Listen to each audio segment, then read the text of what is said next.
जब घर में युद्ध छिड़ गया हो तो क्या पट्टी नहीं उतार देनी चाहिए थी? क्या पट्टी उतार देते तो वो युद्ध खत्म हो जाता, रुक जाता। प्रयास तो किया जा सकता था। आज दो आदमी, एक कहते हैं कि भाई राम हमारे भगवान, एक कहते हैं राम हमारे भगवान नहीं है। ऐसे अधर्मी, ऐसे पाखंडी और ऐसे ऐसे क्रूर और क्रोधित लोगों को तो कृष्ण को अपने तरीके से जवाब देना ही था। कहते हैं कि जब घर के युवा लड़ रहे हो तो घर के बड़े बुजुर्गों की बड़ी भूमिका होती है। जी, कृष्ण बड़े बुजुर्ग तो नहीं थे, लेकिन महाभारत में जितने भी प्रसंग हम सुनते हैं उसमें कृष्ण की इतनी प्राथमिकता के साथ चर्चा होती है।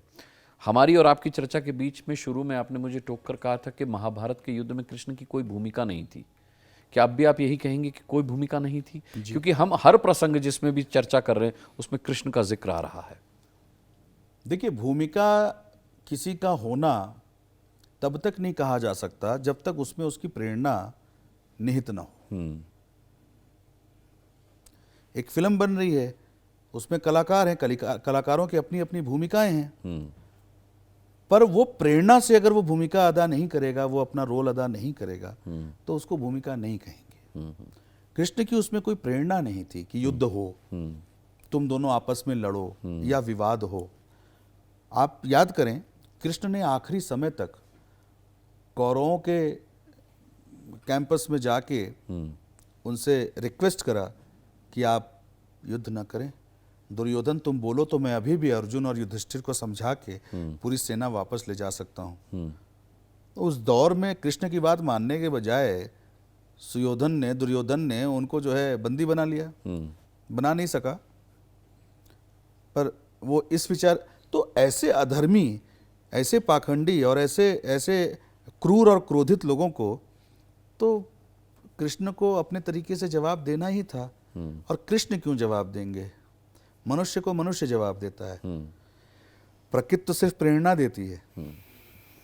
अब मैं बड़े बूढ़ों पर आता हूं। जी धृतराष्ट्र नेत्रहीन थे जी, लेकिन गांधारी ने कहा कि चूंकि मेरे पति नेत्रहीन हैं तो अब मैं भी आजीवन अपनी आंखों पर पट्टी बांध लूंगी। जी, क्या ये निर्णय सही था? क्या एक माँ की भूमिका में होते हुए उन्हें अपनी आंखों पर पट्टी बांध लेनी चाहिए थी और युद्ध होने देना चाहिए था? गांधारी ने जब ये पट्टी बांधी थी तब वो मां नहीं बनी थी। उसके पास ये अधिकार सुरक्षित था, वो स्वतंत्र थी ये निर्णय लेने के लिए। और पति के समर्पण भाव में अगर उसने ये निर्णय लिया तो बहुत बड़ी बात है ये भी पराकाष्ठा। पराकाष्ठा है, ये बहुत बड़ी बात है ये।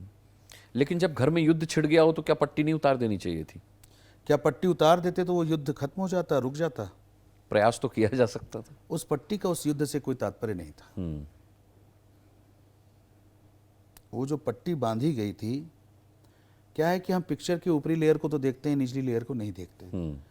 वो पट्टी बांध करके गांधारी हर दिन अपनी योग साधना और अपने प्रायश्चित में थी, जिससे कि उसकी ऊर्जाएं भी बहुत बड़ी थी।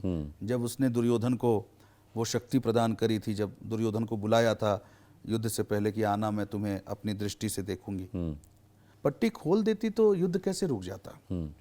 किसी दो आदमी के बीच, देखिए, दो लोगों के बीच के युद्ध को आप रोक सकते हैं, दो के बीच के विवाद को आप रोक सकते हैं, पर विवाद जब विषयों पे हो और बहुसंख्यक हो तो उसे रोकना आसान नहीं है।